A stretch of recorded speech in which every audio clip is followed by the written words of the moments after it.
ভাই লজ্জা, সত্যি লজ্জা। ভারতবর্ষে মেসির আগমনে কি ঘটছে সেটা সারা বিশ্বের নজর রয়েছে।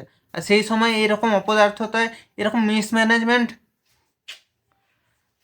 ভারতীয় ফুটবল একই দাঁড়িয়ে রয়েছে।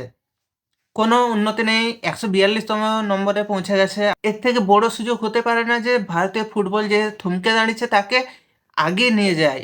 আর সেখানে এরা শুধুমাত্র নিজেদের টাকা পয়সা এসবের লোভের জন্য এখন শেষ করে দিল।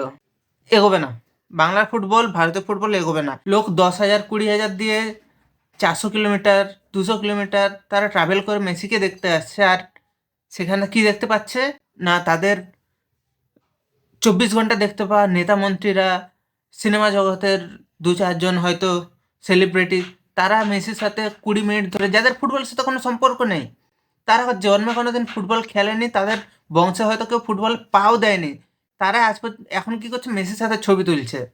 আমি কোনো পলিটিক্স করি না, পলিটিক্স দেখি না, আমি শুধু খেলা বুঝি। খেলা, মানুষ খেলার ওখানে মেসিকে এনে এইভাবে পলিটিক্স বা বিনোদনের কাজ হবে কেন?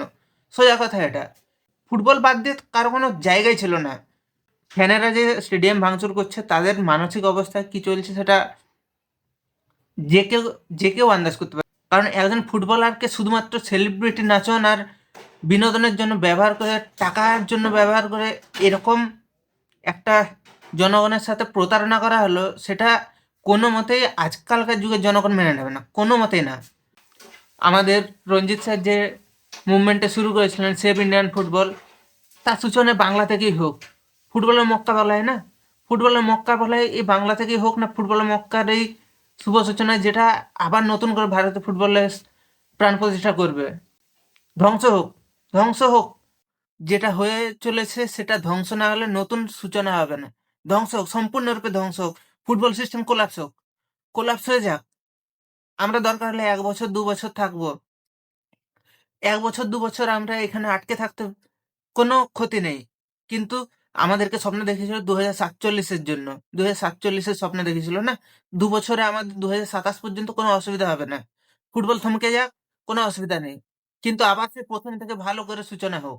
জানি না মুম্বাই দিল্লিতে কি পরিস্থিতি হবে, কিন্তু তারা যদি ভালো পারফর্ম করে সেটা হয়তো এই ইভেন্টের জন্য ভালো, কিন্তু বাংলার জন্য সেটা আরো লজ্জার। পুলিশ প্রশাসন যেই থাকুক, এই ইভেন্টটা একটা দর্শকের ইভেন্ট ছিল, সেটাকে এত খারাপভাবে এক্সিকিউশন করার জন্য তারা প্রশংসার যোগ্যই নয়। শুভ সূচনা হোক, ধ্বংস হোক, তারপর শুভ সূচনা হোক, এই আশা রাখি।